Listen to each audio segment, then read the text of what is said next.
Hi everyone, welcome to my shop. My name is Greg Flato. This is Iron Horse Machinery. It's a hobby shop. I used to run it as a small side business, but now it's just strictly me doing hobby stuff.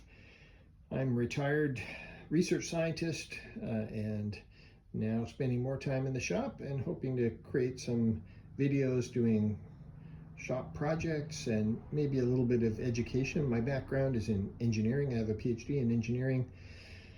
And so I'm thinking I might try to do a few videos on things like engineering and physics as they apply to the shop. Hopefully some folks will find that interesting. Maybe set up some tests of various things to look at how things fail, how things work, that kind of thing. But for today, I'm going to start on a little project of my own. This is a grinder, and I'm making some parts for it, and I'll introduce that right now. Thanks very much for watching. This is a very old Ford Smith tool and cutter grinder that I bought used several years ago now. The table mounts were both missing, and one of the tables is broken, the one on the opposite side. I've rigged something up just to make it useful on this side, but I would like to make a better mounting system for it. These tables move up and down so that you can set the angle and get the tool ground at the correct angle. So what I'm going to do is rebuild these pieces here, these pivots, and make something new out of aluminum. The whole body of the machine is aluminum. The tables are cast iron, but the body of the machine is aluminum. So I think I'm going to make those mounting brackets out of aluminum, and I'll start with some blocks of aluminum and machine them out of that.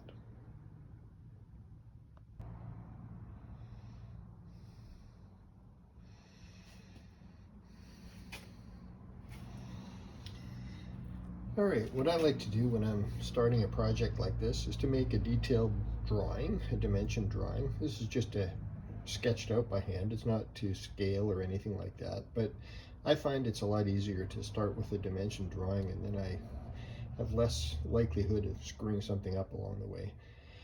So these pieces will be made out of a piece of 1 by 2 inch aluminum bar that I have here. I need 4 pieces altogether, and so what I'll do is I'll start by cutting that bar into 4 lengths, and then we'll start machining.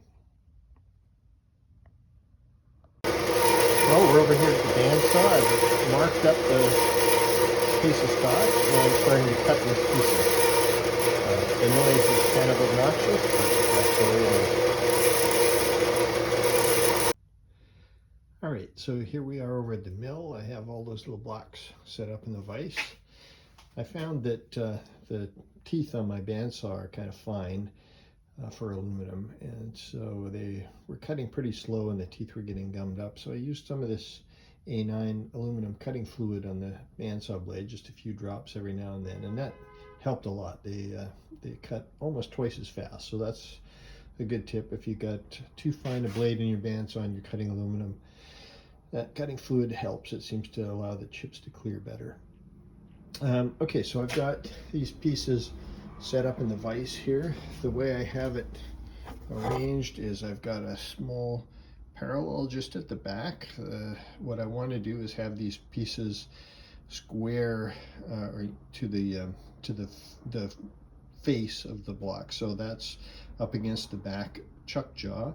So just the back of the blocks is being supported. They're not being held at the bottom, other than just all held up at the same height by that one narrow little parallel back there.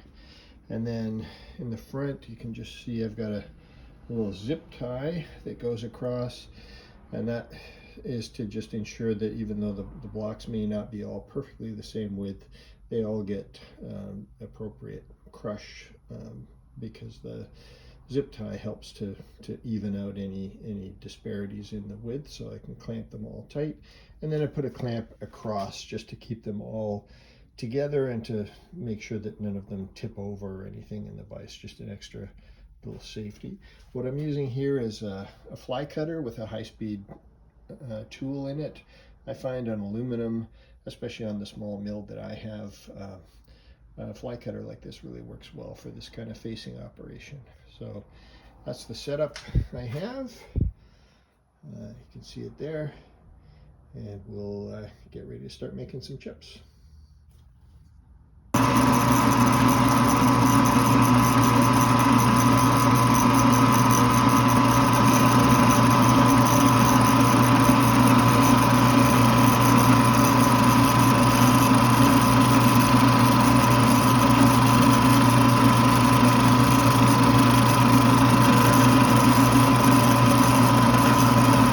That fly cutter is doing a nice job. I don't have power feeds on this mill, so I'm having to crank it by hand. I'm taking pretty light cuts, about 15,000 depth of cut. You'll notice that I'm cutting in such a way that I'm moving from left to right when the cutter is overhanging on the front of the part, and then when I do the back, I'll be coming back from right to left. And that just keeps the burr from forming on the edge of the parts, which just saves a little bit of cleanup afterward. Just good practice.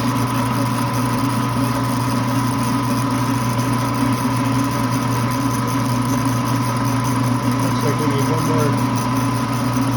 more pass to clean it up. I'm just using a little bit of WD-40 cutting fluid here. That works really well.